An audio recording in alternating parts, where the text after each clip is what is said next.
as it's almost as if missing high school gave him something real to yearn for, consequently sapping the hold his obsession with Ember had over him. Today is graduation day.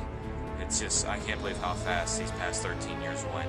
It's like, oh my god, it's over. Randy eventually referred to this period in 2010, during which his Ember mania was at an all-time high, as the darkest days of his life, and the beginning of freshman year in college in 2011 as the best year of his life overall. Oddly, it's almost like he acknowledges that his fascination with Ember isn't good for him, and it's just a result of uncontrolled negative emotions. He all but says he'd rather live the normal life he got to briefly experience in 2011, before ultimately rationalizing his fixation on Ember as something inevitable that he simply has no chance of stopping. On YouTube, he attempted a few times to recapture the spark from Mr. Horsehead videos, but to no avail. It was clear that the only reason the first video got traction was because of Make Me Bad's appearance in it, so much so that another video on Randy's channel, in which he's apparently interviewing him, was his second most viewed video at 14,000 views. Unfortunately though, I wasn't able to find an archived version of that video. There's not a lot of archived activity dated to 2011, but we do have a video he made in June of that year to celebrate the 3-year anniversary of his channel, wherein he tells his audience about his journey to having 8,000 subscribers. Apparently, his usual sketch content had actually given way to regular vlogging, and we know this not because of an archived snapshot of his channel from this time period, but because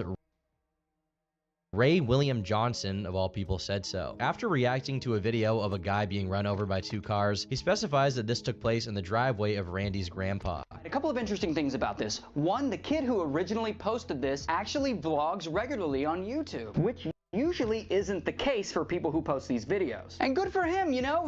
Someone gets hurt in his grandpa's yard and he's like, F it, I'm gonna post this shit on YouTube right next to my blog. It's very disturbing to think about how many well-known internet personalities unwittingly became a part of the digital footprint of someone like Randy Stair. As 2011 came to an end, so did the best time of his life. The excitement of having overcome several of his fears regarding entering adult life was wearing off, and Randy started to hear the call of the void once again. On February 13th, Randy wakes up and goes to attend his classes at college just like any regular Monday. As he leaves algebra class and makes his way to his car in the parking lot, he gets a phone call from his mother. She tells him an acquaintance of his from high school, Tom, was driving to school that morning when he lost control of the vehicle and was killed in a car crash. This was Randy's reaction, in his own words. It forever left a depressing void in my heart. I barely spoke to the kid, but I knew him. Everyone knew him. Within a few minutes, I was just numb. I sat there in the parking lot in my green Nissan Altima and just was in complete shock. Not freaking out, just pale, numb, miles away. I hardly knew the kid, but only being a grade ahead of him, it really hit me hard. My brother was a wreck since he was in the same grade as him, knowing him his whole life. I would have worked with him at McDonald's had I not quit after only a day. I remember Tom saw me in Flex, which was an end-of-the-day activity period, and said, "Why'd you quit?" It was my first job, and obviously McDonald's isn't a great start. But that conversation stuck with me. That may have been the last time I saw him. He was in a history class with me, but that might have been 11th grade. It's a blur. Tom's death was the first of many events that changed me into who I am today. Tom's death sucked the life out of me. I've kind of made it an annual tradition to drive past Tom's crash site every February 13th, and today I did. He wrecked on the final turn that leads to a highway, was coming from a back road. I'll never forget it, and never truly will move on from it. This is probably one of the focal points of his story, since there are many aspects to examine here. For one, after quite some time of being fascinated with dark things, this is the very first instance of being truly close to death, and a particularly unusual one at that. Tom was a year younger than him, driving himself to school, exactly like Randy did, when all of a sudden, he died. Part of why this was so impactful for Randy was precisely because he wasn't close to Tom. And because of this, his grief didn't express as intense sorrow, but a kind of numbness. Randy already struggled very strongly with the idea of growing old and becoming like his parents, so when he envisioned his future, the only thing he could see past his 20s was an untimely, abrupt passing, like Tom's. He expresses this in another passage of his diary. I knew in 2012 I'd be dead by 2018. When discussing this time period on video, he elaborated on how he reacted to Tom's passing. From that point on, I was just fascinated by death. I was always like interested in like learning about the afterlife and what could happen and all this, but I wasn't like a dark kid at that time. I was still like, I was kooky, I was doing my own thing with my YouTube videos, and I wasn't miserable, I wasn't upset, I wasn't depressed. I was just like, ugh, you know, I just got to get through this year, and then I'm going to take my major classes in college, and everything's going to be all honky-dory, and things are going to be fun and awesome, and it'll lead to new, bigger, and better things and all this. And then once that happened, something just went in my head. It hit like so close to home, like no one, I'd never dealt with anyone who was you know, a year younger than me dying, you know, and everyone deals with it in their own way, but I just couldn't get it off my mind after that, and I started overanalyzing the living hell out of it. And I had Tom on my Facebook at the time too, so you know, I started seeing all the stuff that got posted around the Dallas community on Facebook, and I couldn't get away from it all, and I just kept getting sucked into it. And I just wanted to know everything about it. I wanted to know what killed him. I wanted to know how fast he was going. I wanted to know if he died at the scene or at the hospital. I wanted to know everything. Was he cremated? Was he buried? And it just one thing kept leading to another and to another and to another, but I just kept that all to myself. I didn't ask anybody this stuff. I didn't want to go to that extreme of asking details like that, because that's not right. I just kept going into this dark place. And I liked it. I wasn't afraid of it. I liked it. I enjoyed it. It felt natural to me.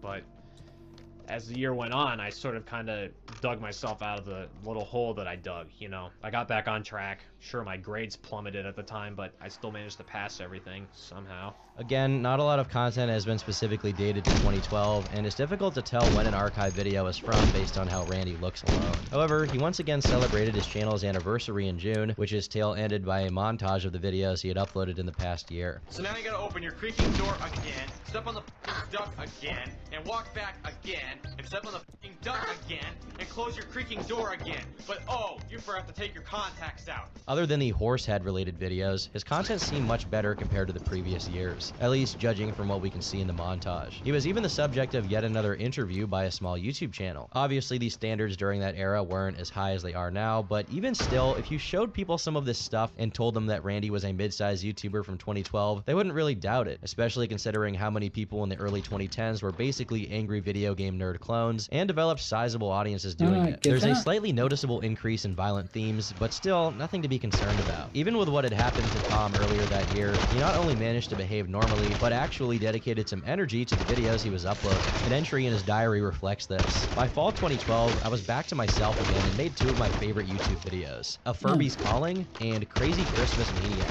If ever there was a crossroads moment for Randy, it was 2012. Tom's passing was rough on him, but for the time being, he looks like he was heading in the right direction, focusing on his videos while going through college without relapsing into his Ember obsession. Things looked good, but odds are you already know how this story ends, so you know this grace period didn't last. In December 2012, much to Randy's chagrin, the year ended the same way it began, with the death of someone he knew. In his diary, he said that Tom's death sucked the life out of him, but the death of another friend of his, Matt, was what killed him. In his college's video production class, he and Matt were part of a little friend group, and though they didn't really do anything outside of work together on projects at school, Randy appreciated his company quite a bit, especially since after leaving high school, he had very few friends he was still in touch with, let alone people willing to cooperate with him on video projects. Matt, along with their mutual friends, even started watching Randy's YouTube content, liked it, and shared it on his social media accounts, which made Randy very happy. As the year went by, they grew closer together, a sign that whatever social stability Randy had previously found in his life, he was on his way to get there once again. That is, until the holiday break. Within 2 weeks of the break having started, Matt was also involved in a car crash that led to his death. The accident took place just a mile and a half away from the Wise supermarket that Randy was working at, and he caught wind of it while he was there, hearing some of the customers talk about some kid who died in a car crash. The only thing is, no one ever mentioned his name, and Randy had the custom of not speaking to his friends online, so for the entire holiday break, Randy didn't actually know that Matt had died. It was only 3 days after school had started back up that, during one of his script writing classes, the instructor took him aside before a 9 a.m. class and asked him if he'd ever heard about Matt. Initially, he was clueless and presumed nothing serious had happened, that Matt had just broken a bone or something like that. But, as the teacher informed him, something much worse had happened. She talked to me for like a few minutes, and it's like, yeah, I had no idea. And she's like, yeah, I was on the news and all this, and that was it. That was the moment that everything changed, and I was never the same since. Literally, something just short-circuited in my head. Something completely broke. Something shut down. It just completely fucked me up. While not exactly the straw that broke the camel's back, Matt's death set something in motion that Randy wasn't even aware of at the time. Interestingly enough, Randy says that he was always wary of the number 13, believing that it was, as common superstition says, an unlucky number. His skepticism regarding the number was all but confirmed when 2013 went on to be the worst year of his life, according to his own estimation. During the same year his grandfather died, the yard caved in and flooded his basement, which had many of Randy's old stuff in it. Soon after, he totaled his car, and just just 10 days later, his brother Jeremy also totaled his car. Randy's parents let him drive their Jeep, and he also came very close to wrecking it in the snow and hitting a tree. Lastly, his iMac, graphics card, and hard drive all fried, which cost him $700 to fix and severely hindered his ability to make and post videos. One of his very last normal hobbies. The walls were closing in on Randy, and quickly at that. The result of this incessant sequence of catastrophic events made Randy severely depressed, leading him to not even want to get out of bed in the morning, let alone go to college or work at the Wise supermarket. The only thing he still felt remotely good about was making YouTube videos, but he was finding it increasingly difficult to get into the zany mind space he needed to be in order to make the kind of videos he'd been making for the past half a decade now. His channel and general online presence continued to be relatively normal, even doing some Let's Plays, which thankfully have been archived. Finally got the full game to work on a Mac, the original Five Nights at Freddy's. Also, at some point in 2013, he sent something to Markiplier that Mark actually opened. It's a Slendy Man shot glass. I won't even bother taking it out. Now, here we go. Hi, Mark. I've been watching your videos ever since I came across your Slender Elementary video back in November, and I was hooked. I think it's great you use your audience for good, raising money for charity. Here's something to give you a chuckle. Take care from Randy Stair, Pioneers Productions. Bing. Thank you so much for the shot glass. Regardless, whatever external positivity presented itself to him during this time, it didn't change how he felt overall. And that's when Ember came back into his life. Many people have made jokes about how Sonichu is actually a demonic entity that torments Chris Chan. But if there ever was a candidate for a mentally unstable person's healthy obsession actually being a demon, it's Ember. Right at the lowest point of his life, when he could hardly muster the energy to get up in the morning, he feels tempted and compelled to look up her song from the Danny Phantom show, Remember, and the full brunt of the obsession overtakes him like never before. Paradoxically, despite repeatedly acknowledging how bad he felt and how depressed he was, he occasionally describes it as if this was good. I don't want to work anymore. I don't want to deal with anyone anymore. The 2013 curse is a hell of a strong one. I never thought one bad year would linger 3 years later, but the thing is, I like it. I love it. I love the darkness, the sadness, the abyss of it all. Sinking into the depths of the dead, it's literally a drug. I won't fight it because it's where I belong. I love that place. I love it. He further explained how he felt in his goodbye video. I played the song pretty much every single day of my life and just fell down a hole of deep, dark depression and despair and nothingness into an abyss of just darkness. I can't even explain it. And every day, it just got that little bit darker. From that point forward until the day I died, and I liked it. That was probably the scariest part for everybody else. Was I liked it. I liked this dark place. It wasn't scary to me. It felt natural to me. It was home for me. Along with Ember, another compulsion of his came back with a vengeance: cross-dressing. The more I wore girl clothes, the more I felt like that was who I was. Like I felt like I was a girl, and I found out that I was. I was just a female soul trapped in a man's body my whole life. And I couldn't tell you guys that, because then that would lead to never-ending jokes, and you can't live your life like that. It's like, how do you live? And I wanted to get sex change operations and everything. I really honestly did, but I knew it wasn't smart to do because it ruins your whole life if it's botched or if it goes wrong, and not everybody looks good after a sex change operation. And that's what I wanted to do, but I couldn't do it. And then I'm also like, well, yeah, but then that's not me, you know. I was put here in this body, and I have to live in this body until I die. That's how it was. I always felt like I was a girl. I just did my best to hide it over the years, but I am. As much as it's definitely true that the fear of being mocked or not accepted by his family and friends prevented him from telling them about how he felt, another thing can be gleaned from his unwillingness to go down that route, and that's his determinism. Probably as an extension of his obsession with death, Randy often expressed that he believed negative emotions and states of mind were simply inevitable. Because of this, in his opinion, they shouldn't be avoided but embraced. Likewise, in his eyes, death should be embraced. I'm not sure what exactly this is called, but it's not rare for people who have an intense and unhealthy fear of something to start actively seeking it out. Because we can interpret what we fear as challenges, it's only natural to voluntarily expose ourselves to them. That's why people do things like parachuting out of planes and riding roller coasters. However, this impulse toward what we fear can get out of hand and become self-destructive. For people with death anxiety, which Randy seems to suffer from, doing things like visiting cemeteries and morgues may soothe their disorder because doing so gives them a feeling of power over it, taking away the mystique and consequently the anxiety from death. From Randy's diary, it seems very much to be the case that this is what motivated his obsession. I can't get death off my mind. It's on my mind at least 14 out of the 18 hours of my night. Death. The most beautiful, gorgeous, luscious thing about life. I can't emphasize how much death fascinates me. It's almost like an attraction. A sexual attraction. So many times in late elementary or middle school, I'd pray for the planes I traveled on to crash. Plane crashes are virtually insta-death.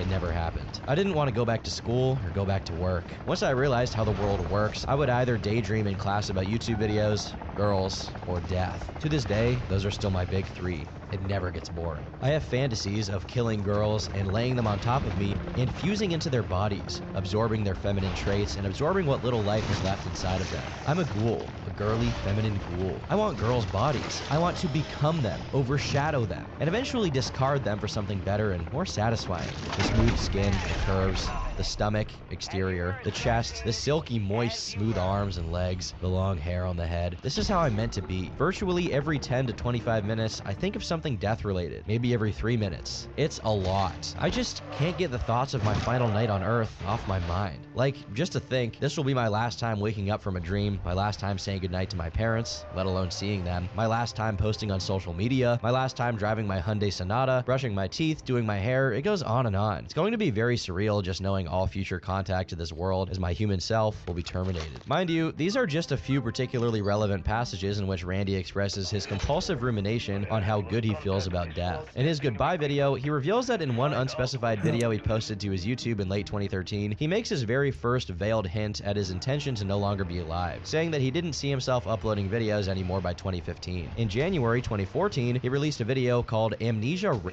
which, at least insofar as the kind of themes it contains, is closer to the kind of darkness he espoused at the time. The plot of the video is basically that he gets hit in the head, loses his memory, and the toys he frequently employed as the co-stars of his videos decide to take advantage of his vulnerable state. However, without knowing about Randy's background, this video could easily be chalked up as just being in bad taste by a tone-deaf YouTuber looking for some attention. Strangely enough, in his diary, he describes that this video was somehow related to him realizing he wasn't gay, though he never elaborated on what this meant. As dark as that particular topic may be, it's clear that Randy is just playing it up for a funny video and isn't taking it too seriously. The real darkness comes at the very end, when, during its ending slate, we can see the shadow silhouette of what looks to be 5 embers. His secret obsession with the character finally began to bleed into facets of his regular life. While his watchers had no idea what they were looking at, this concept was dubbed Ember's Ghost Squad by Randy, or EGS for short. It's unknown how fleshed out the EGS idea was at this particular point, but I suppose it was enough that he felt confident putting it into his videos. Eventually, he said that he considered this video the first part of a 6-episode anthology project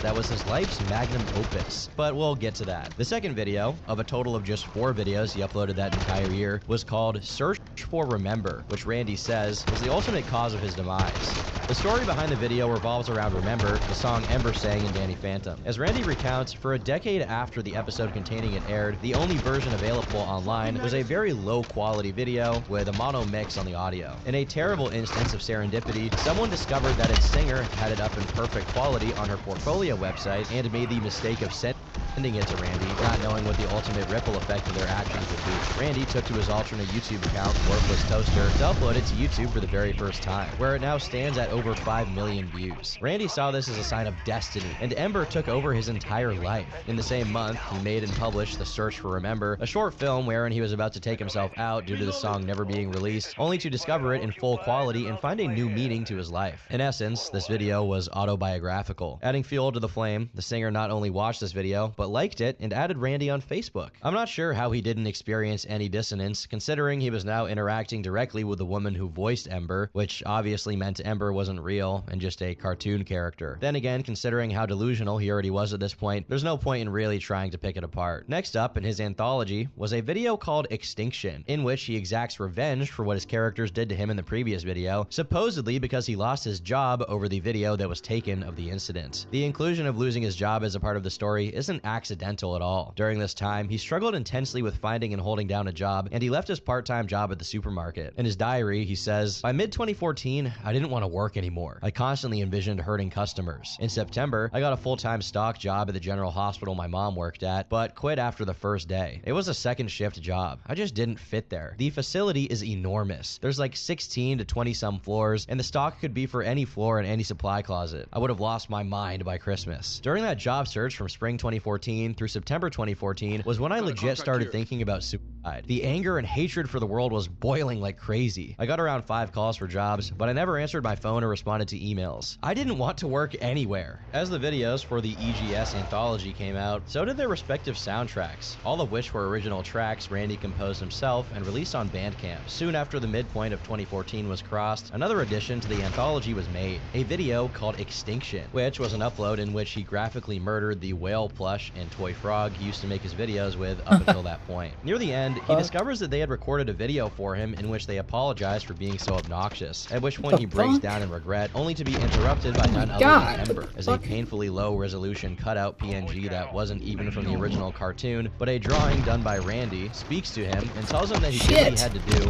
and not to feel bad for his actions. While the comedic tone is retained in certain moments of the video, the more serious parts of it were dramatically outweighing them. Not only did the plot border on nonsensical, but they were rapidly crossing over into Randy's yet unexplained headcanon about Ember and the Ghost Squad. I can only wonder how the people who watched it at the time felt about it. While they probably couldn't deduce from this video that he was as troubled as he was, it was obvious from the increasingly dark themes that these videos were a cry for help. This video also marks the first official appearance of Ember in one of Randy's videos, and this is as red a flag as possible that his mental well-being was in freefall. In his goodbye video, Randy says that Extinction was one of his best performances ever, though he struggles to watch it since it shows a psychotic side of himself that even he is uncomfortable seeing. As he explained in his diary, the job at the hospital during this period was getting too much to handle, so he just quit. Unbeknownst to any of his audience at the time, during the filming of Extinction, he tore a tendon on his pinky finger. However, he couldn't get the surgery done immediately after and had to wait for 3 months before taking a medical leave. But since he quit in September, he got the surgery done in late October, quite literally on the night of Halloween. Coincidentally, he was scared of hospitals because of the hospital scenes in the original Halloween movie. While in recovery from the surgery, he recorded a video talking about what had happened.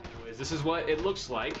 This is my hand right now. This is the second phase of recovery. On Halloween through Monday, I had this big bandage on, which was on my social media. I posted a picture of it, just like this in the picture, but this is what it looks like. He didn't show it yet, but according to his diary, this is when he really hit rock bottom. Fortunately for him, though it wasn't much better, he got his job back at the store, so he started making some money again. Around the same time as the surgery, he started working on the next episode of the anthology, which would be titled Resurrection. The intro was noticeably more distorted than usual, and even has some cheesy, creepypasta edits of blood and other dark, edgy visuals onto the images that are regularly shown during the intro. It's been speculated that Randy suffered from some kind of stunted development, and it's very easy to see why. However serious the issues he was going through were, it's as if he had no idea how to articulate them in a mature way, so he made these videos instead. Mind you, he considered these videos to be deeply disturbing and dark in and of themselves. Now, they're obviously grim given the context that the person who made them went on to commit a heinous crime, but if that weren't the case, they'd just be cringeworthy, and he seems unaware of that to some extent. In between the blood-splattered, poorly photoshopped PNGs and acting out these plots with plushes and toys, the contrast between the adult topics and the extremely infantile execution gives off the feeling that it was made by an edgy preteen, when in actuality, it was done by someone in their early 20s who held a job and attended college.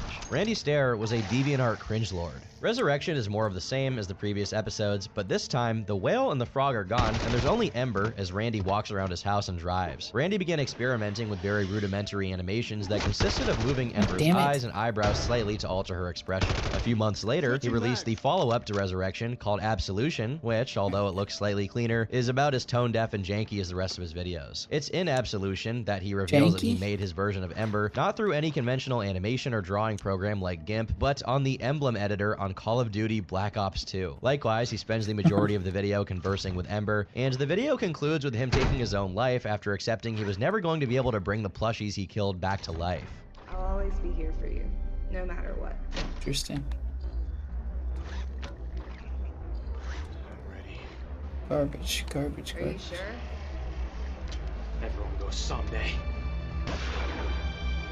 Interestingly enough, in the lore of his anthology videos, he kills 3 toys: the whale, the frog, and the Furby, and then he takes himself out in a very strange foreshadowing of what he eventually did. Afterward in the video, dozens of ghost girls like Ember come into frame, symbolizing Randy joining Ember's ghost squad after completing his rite of entry and initiation. The following episode breaks the pattern of strictly short film type episodes, as it mostly consists of an animated music video Randy did for a band called Send Requests, which oddly uses the 2013 PewDiePie font font for its logo. The story goes that Randy and his brother had recorded a performance and some music videos for the band, and since he liked one of their songs, he decided to use it to make a demonstration of his newly acquired animation skills. The first half of the episode is called Curtain Call, and it's just a bunch of clips from the band's performance interspersed with Randy's animation. The other half is much closer to a conventional anthology entry, though this time around, it's mostly animation as opposed to the live-action stuff he'd done up until this point. In the video, called Welcome to the Squad, Randy explains the up until now utterly unexplained cosmology of the EGS. Basically, Ember's Ghost Squad is like a ghost girl version of Mount Olympus from Greek mythology, and when you die, if they consider you worthy, there's a chance you might be recruited and become a ghost girl yourself. After Randy gets recruited after the end of Absolution, the Ghost Squad starts trying to recruit the Frog. Weirdly enough, Randy has one of the ghost girls say it takes twice as long to resurrect and recruit gay people, and that's why they won't be bringing back the whale plush. This video took quite a while for production. As Randy put it, he sacrificed the entirety of 2015 to learn how to animate. It's also worth noting that Randy's work for Send Request was done in March of 2015, and in his diary, he details his falling out with them throughout the year. The vocalist met with me twice in October 2015 in a CVS parking lot to have me help him cheat on a college project. He wanted the music video footage to re-edit himself for a grade. I agreed without hesitation since I hadn't seen him since the day we filmed it. We filmed it in late March 2015, almost 7 months prior. Being on the night shift, I had an hour of sleep before we met around 5 p.m. He seemed happy to me. I could be wrong, but it seemed put on. It went by fast, maybe 3 minutes and he was gone. I mean, I get it. Maybe he was just a little uncomfortable since we've only really talked through text messages. The second time I met him at the CVS was a few days later to retrieve my external hard drive with the footage on it. It was a totally different story. He talked my ear off with Send Request info, which thrilled me. It's what I wanted.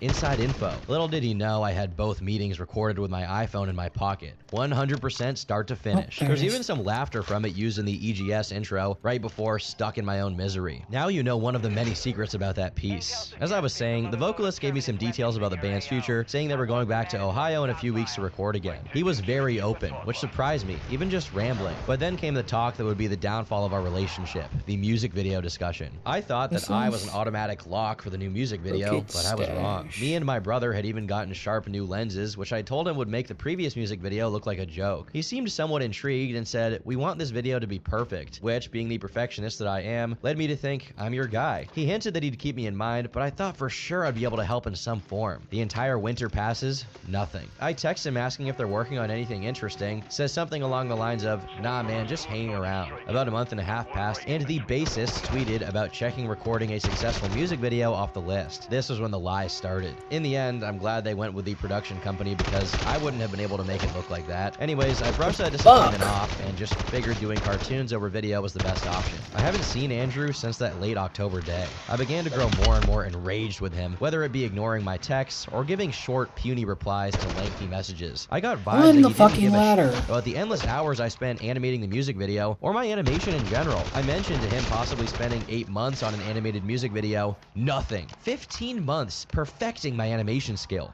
Nothing. I filmed their first ever music video. 0 credit. He goes on to explain that he went back and forth with the band over online messages, trying to get the instrumental for another song of theirs, and after months of not giving him a clear answer, they eventually said the band had agreed not to give out stems from their tracks. Randy's reaction to this was to unfriend them on every social media and write the vocalist a 3-page letter detailing his feelings and struggles and how Send Request music changed his life, unprompted. Of course, the vocalist was taken aback and tried to relate to Randy, but to no avail, since Randy's goal wasn't actually to connect with him or establish a relationship. He was just after the instrumental so he could do his EGS video. It's really eerie how Randy's entire relationship with several people was conditional on them indirectly fueling his EGS obsession, almost as if he dehumanized them to a certain extent, relegating their worth to what they could provide him for his autistic animations. It's also interesting because this is one of the few times we see Randy be anything but bleak and aloof regarding the outside world. It's in moments like these that it's visible how truly alien he is to people around him. He thinks that recording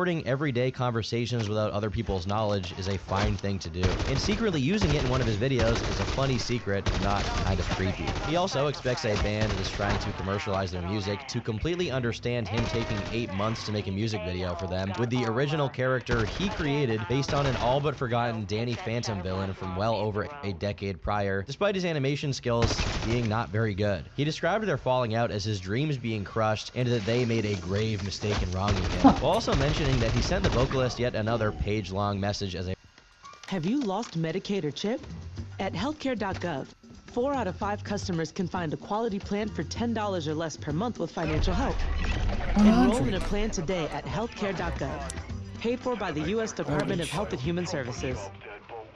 A response. He couldn't be more out of touch with other human beings if he tried to. He concludes his rants by saying that since he wasn't given the stems for the song he wanted to, he planned to forever ruin it by associating it with the crime he began to plan around that time. He circumvented the band and went to the person responsible for producing the record, and ultimately spent over $200 to get the mastered stems just so that he could use it in his animation. Mind you, he's working part-time on the night shift at a supermarket at this point, so $200 is a lot of money, yet he gleefully splurges it on something as inconsequential as that. It's likely that after his blowing up of the vocalist DMs, the band decided to look a little further into Randy's online presence, only to discover how unhinged he was based on the videos he'd been uploading on his YouTube channel, and they immediately privated the video Randy had recorded for them that was up on their channel.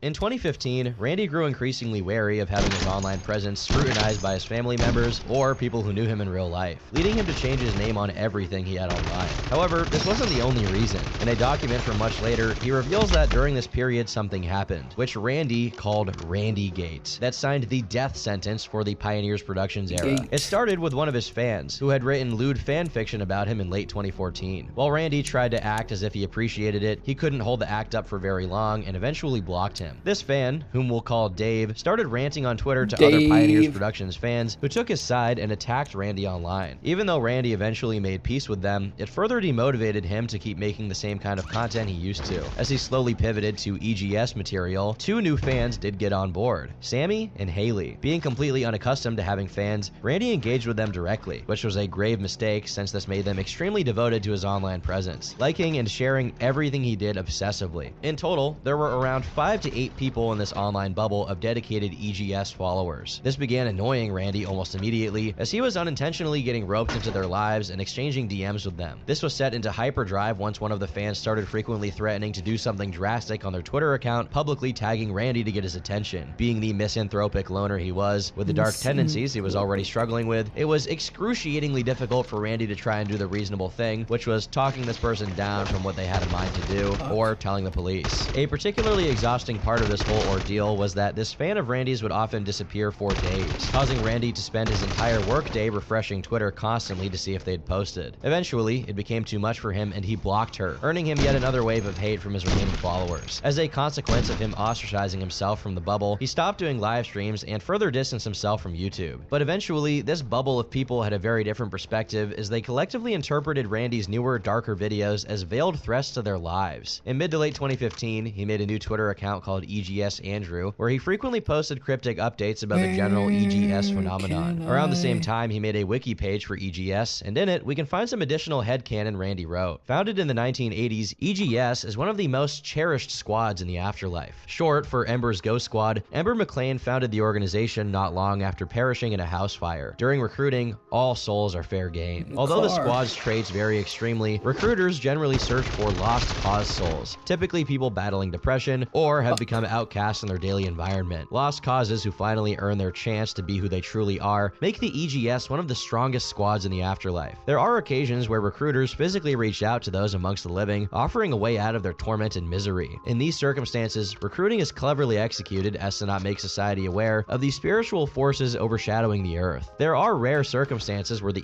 EGS will purposely plan a sudden recruitment for an individual whose traits perfectly fit into their system. The appearance of an EGS recruiter is masked by shadows on the face and skin. Only the eyes and clothing are visible, surrounded by darkness and their own unique hue. There are hundreds of recruiters in the EGS. Only the best of the best are promoted. When recruited by EGS, your features may vary based on your life's interests, mental scars, and emotional traits. Each recruit has the ability to fly, turn intangible, sing decently, travel to Earth, perform basic hypnosis, play the guitar, and travel to other dimensions. By practicing and performing spells, recruits can improve their skills and reach new levels in the squad. The book, So You're No Longer longer living, the EGS Guide to the Afterlife is distributed to new recruits. Randy also wrote lore for each of the EGS recruiters he created, but they're pointlessly long and detailed for no reason. Strangely enough, he specifies that regardless of whether someone was male or female during their life on Earth, upon joining the EGS, they become female souls. And he also makes a point to say that all of the members are at least 7 feet tall, including the frog toy from his videos, which he thoughtfully includes as one of the recruiters. Some of the characters were even 10 feet tall, and it's difficult to understand why this was a focal point for Randy. It's been speculated that he based these characters either on different aspects of himself or on the personalities of the people who were a part of his life, potentially the friends of his who tragically died a few years prior. However, it's very difficult to discern any meaningful information just by looking into Randy's entries on the wiki. He also made several Twitter accounts, one called EGS World as a main hub for all EGS related things, and a few others for each respective member of the squad. What's even more disturbing is that Randy actively managed and posted from all of these accounts, making them interact with one another as if they were real people. While he was initially pleased about leaving his job at the hospital and going back to working at the supermarket, and even happier that he got to work the night shift, his glee was rapidly deteriorating as the job wore him down. At first, it was alright, but it quickly became overwhelming with stress from management. The job isn't hard, it just drags. Non-order nights feel like an eternity.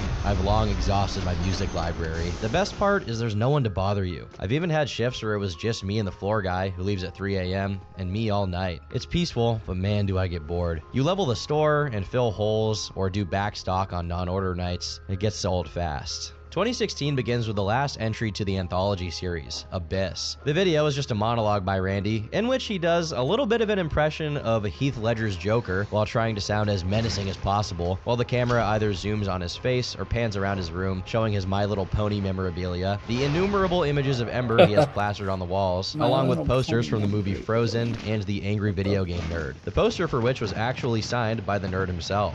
People see us as mentally ill. Introverts, weirdos, screwballs, creeps, psychopaths. I see us as standout gifted souls.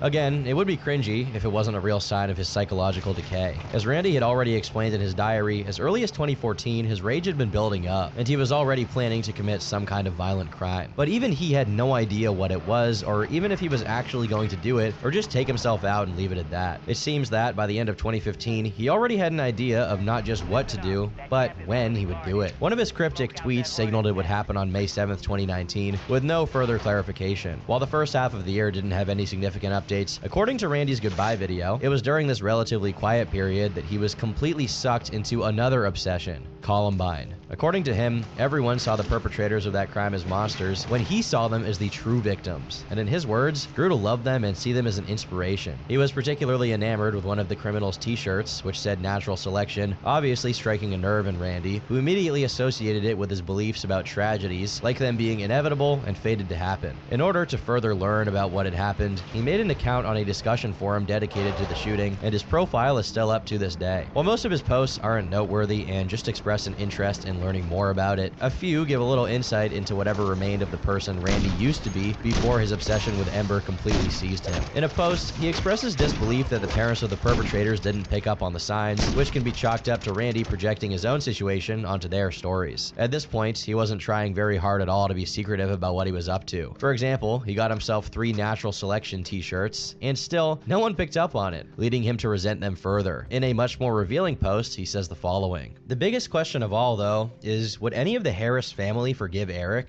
A big question I've always wondered is, if the shooter's family saw their sons in the afterlife, would they forgive them? However, since he no longer went to school, he began feeling discouraged from doing anything related to education, since his college campus was either too secure or had too few clusters of people for him to effectively target anyone. And ultimately, he began contemplating just taking himself out in his room and being done with it. That is, until he decided to target the supermarket he worked at. After all, he already hated most of the people he worked with. Also inspired by the perpetrators of Columbine, near the end of 2016, Randy decided to start documenting his thoughts in a diary, as well as compiling everything he'd ever made online and his journey to the final acts of his story, something he dubbed the tapes. On November 23rd, he began writing what would ultimately pan out to be his autobiographical manifesto and testament. He opens with the following words: "I have no regrets for what I may do or what I have done. I am who I am, and no f***ing human can take that away from me. I'm an EGS recruit. You're all worthless humans. One day, you'll all see things my way, especially when our ghost squad invades your pathetic, putrid planet, and you become our slaves for the rest of your lives. I will not stop. I will not change. I will not cower. I will fight for the squad and do what I've set out to do.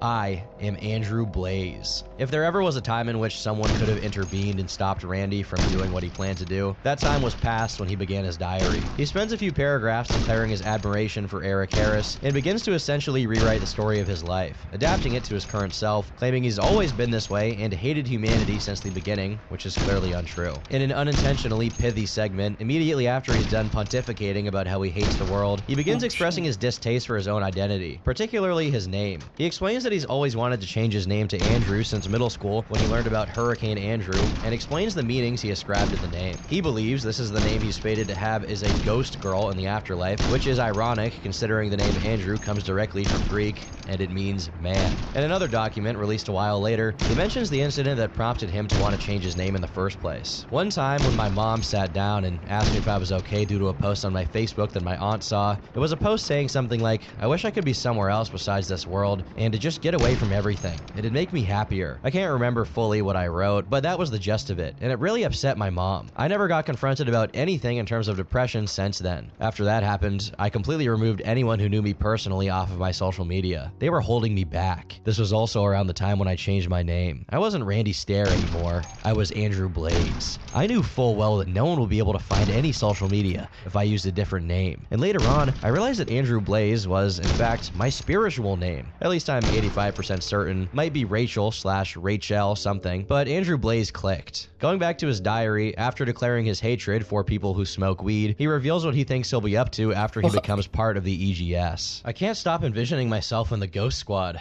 being one of them, being happy. Recruiting humans after returning from the grave, manipulating and seducing humans with my feminine charm, and then brutally attacking them with a huge grin on my face.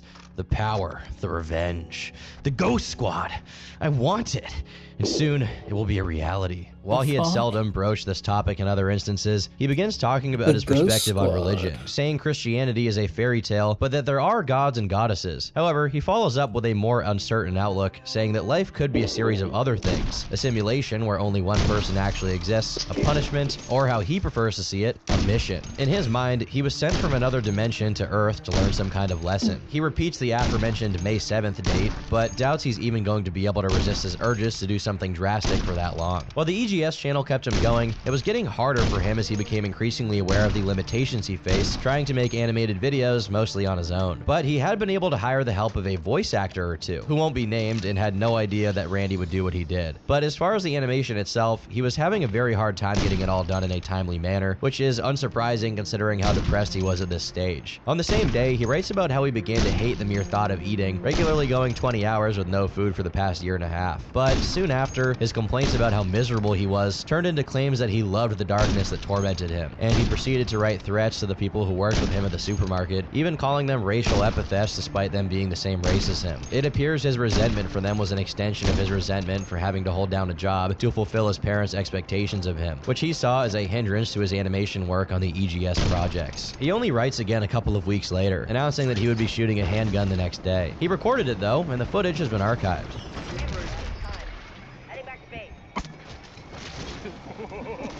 In the same passage, he says he wanted to go the same way Ember went, in a fire, but only if he's very sure beforehand that he will, indeed, be passing away, hence the need for a gun. He also mentions another character alongside Ember, Mackenzie, one of the other members of the EGS, who became Randy's de facto muse as Ember took on the role of a more distant goddess. He doesn't make another entry for a total of 3 weeks, and though he begins the next one with the typical topics, he eventually starts talking about his parents again. "My parents don't seem to have a clue as to what goes on in my head. 90% of the time, I'm as pale as a lifeless corpse. In the end, if my mom says, 'Why didn't I see the signs?' then she should just stab herself for being so stupid. I mean, honestly, I don't go anywhere unless I have to. I don't speak to anyone unless spoken to. I make 0 friends by choice. I dress from head to foot in black. Even my bra and leggings are black. Find those yet? What about my black panties? I always look like a ghoul sucked the joy and happiness out of my face. Hell, the blind followers on my social media see the dark stuff from my thoughts on the internet anyway, but little do they know, it's actually real. In the next entry, Randy talks about the stems from the official Remember song he got from the woman who sang it, and reveals that he inserted subliminal messages related to EGS throughout the entire track, and revels in the thought of people downloading it and sharing it with no idea that his voice is actually in it. Eventually, he gets more into detail about Mackenzie, essentially establishing her as his afterlife girlfriend, which is a bit odd since he was now in his mid-20s and she was forever 16 years old, as per the EGS lore. He even explicitly says the infamous "age is just a number" line. Before the year's end, Randy records the first entry to his tapes. In the audio track, titled "Trying to Make Sense of It All," he attempts to pinpoint when exactly the chain of events began that ultimately led to the downfall of his sanity over the course of an hour and a half. In it, he complains that he's cursed not to be popular, but is sure that EGS will skyrocket in popularity once he's gone. Around the halfway point, he says he began masturbating every day to the thought of having a woman's body before breaking down in tears, imagining his afterlife ghost girlfriend, Mackenzie, talking to him. No matter where I go,